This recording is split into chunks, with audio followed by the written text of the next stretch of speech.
Hello guys, once again welcome back. I hope you all are doing good. तो ये जो सारी चीजें आप फैली हुई देख रहे हैं, इन सबको करना है मुझे पैक, क्योंकि मैं तैयारी कर रही हूँ मथुरा वृंदावन जाने की। क्योंकि मेरी भी छुट्टियां हैं और मेरे बेटे की भी छुट्टियां चल रही हैं। आप सब मेरी इस बात से तो एग्री जरूर करेंगे कि हमारी आज की जो जनरेशन है वो आजकल सिर्फ Marvel series, games, movies, cartoons, mobile phones इन तक ही सीमित होकर रह गए हैं। उन्हें अपनी सभ्यता, संस्कृति, अपना धर्म, इन सब से तो जैसे वो एकदम दूर ही है। और ये सब हमारी ही कमियां हैं, क्योंकि हम किसी न किसी कारणवश न्यूक्लियर फैमिली बनकर रह गए हैं। चाहे वो अपनी जॉब हो या हस्बैंड की हो, ज्वाइंट फैमिली के जो बेनिफिट्स हैं उनसे हम वंचित हो गए हैं। जब हम जॉब पर होते हैं तो बच्चे स्कूल से आने के बाद अपने आप को इन्हीं सब चीजों के साथ एंगेज कर लेते हैं, फिर उनकी हैबिट हो जाती है। और यही अगर आप ज्वाइंट फैमिली में होते तो बच्चे स्कूल से आने के बाद अपने ग्रैंडफादर, मदर के साथ टाइम स्पेंड करते। और दूसरा रीजन ये भी है कि हम घर में इतना बिजी रहते हैं कि अगर घर में हमें कोई छोटी मोटी पूजा करानी है तो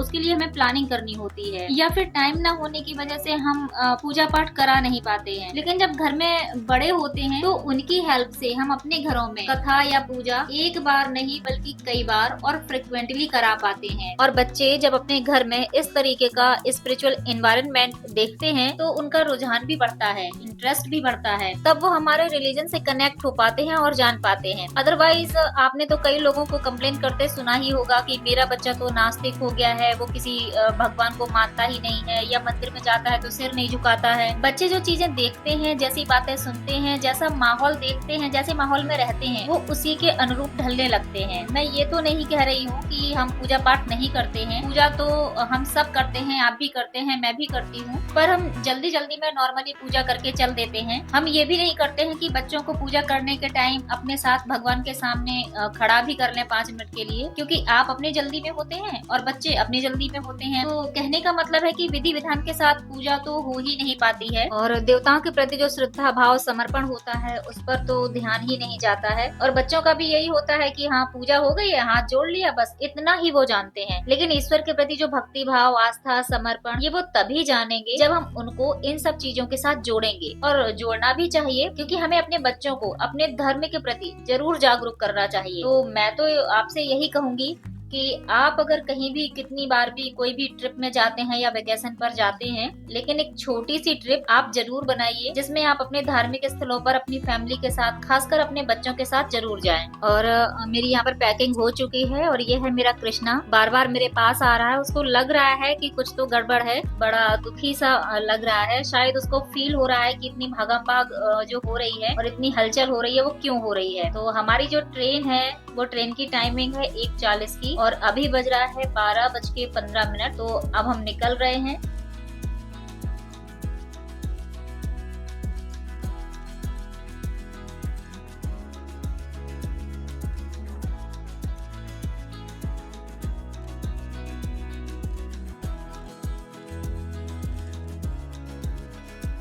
और हम सब स्टेशन आ चुके हैं, हमारी ट्रेन भी आने ही वाली है। फिर आपसे मिलते हैं वृंदावन में, और फिर हम सब मिलकर करते हैं बांके बिहारी जी के दर्शन।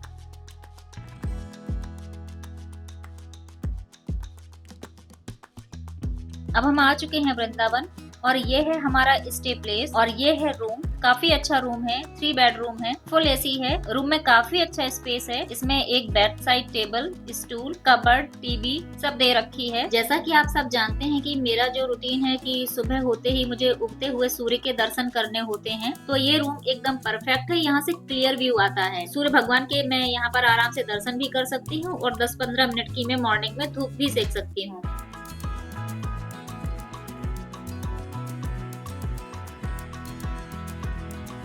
फिर यहाँ से हम निकले मथुरा के लिए, और मथुरा जाकर हमने शुरू करी गोवर्धन की छोटी और बड़ी परिक्रमा।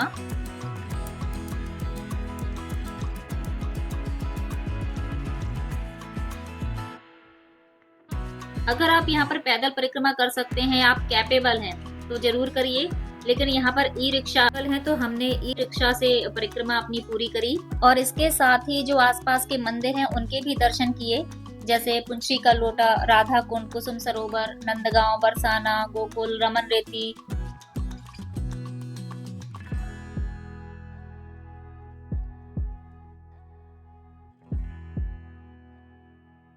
और इस मंदिर में है मानसी गंगा, कहते हैं कि यहाँ पर आकर मानसी गंगा का पवित्र जल जरूर स्पर्श करना चाहिए। गोवर्धन मथुरा से 21 किलोमीटर की दूरी पर है, जहाँ से आप बस से भी जा सकते हैं और ऑटो भी बुक कर सकते हैं।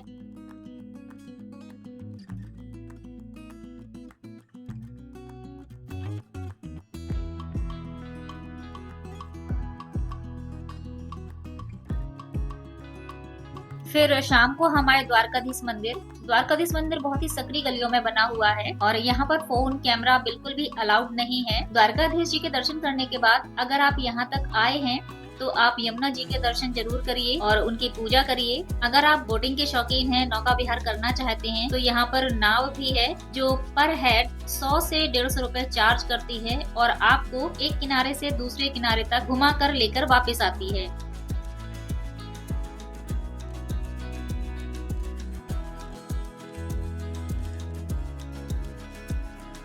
उसके बाद रात में हम गए कृष्ण जन्मभूमि। कृष्ण जन्मभूमि में भी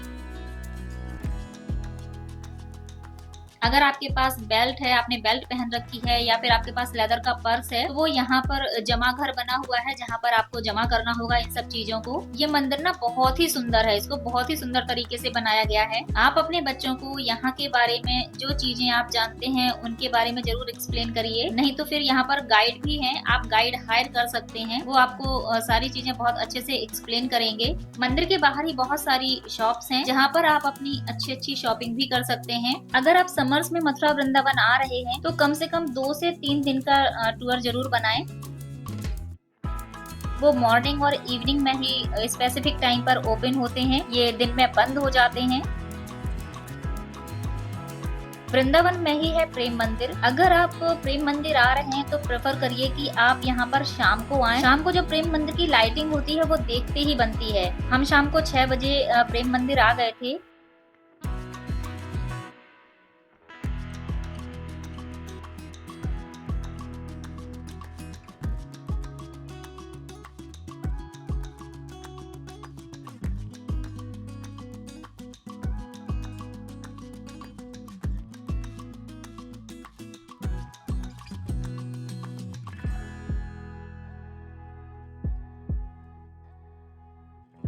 और मंदिर परिसर में जो झांकियां बनी हुई थी उनको देखा और मंदिर के अंदर भगवान जी के भी दर्शन किए। और मंदिर में जो लाइट जलनी थी उसके लिए अभी टाइम था तो हमने बैठकर थोड़ी देर वेट किया। और ये देखिए मंदिर की लाइट्स जल चुकी हैं और ये कितना सुंदर लग रहा है। मैं आपसे एक बार नहीं बार बार बोलूंगी कि अगर आप वृंदावन आ रहे हैं तो प्रेम मंदिर जरूर आइएगा। इसे देखकर ना आपका दिल और दिमाग दोनों ही फ्रेश हो जाए। ये है दूसरे दिन का मॉर्निंग का टाइम, सुबह 6:30 का टाइम हो रहा है और हम आ गए हैं बांके बिहारी जी के दर्शन करने, बांके बिहारी मंदिर। ये मंदिर बहुत ही सकरी गली में बना है। इस मंदिर में बहुत ही ज्यादा भीड़ होती है। मैं आपसे बोलूंगी कि अगर आपके पास छोटे बच्चे हैं या साथ में बुजुर्ग हैं तो उनको लेकर आप यहाँ तो बिल्कुल ना आए। बांके बिहारी मंदिर से कुछ ही दूरी पर है निधिवन, राधा रमन, राधा वल्लभ और केसी घाट, जहाँ पर आप पैदल चलकर ही उनके दर्शन कर सकते हैं। फिर शाम को हम आए इस्कॉन टेम्पल, जहाँ पर पूरा वातावरण कृष्णमय था। यहाँ पर सिर्फ हरे कृष्ण की ही धुन सुनाई दे रही थी।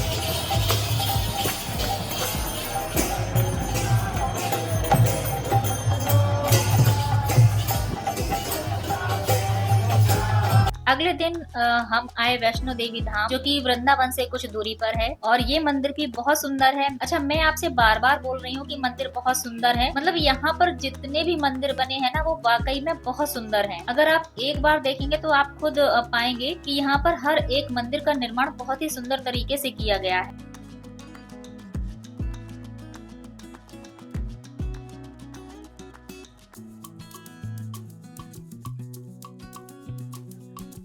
गुफा के अंदर देवी के 9 रूप की मूर्तियां स्थापित हैं।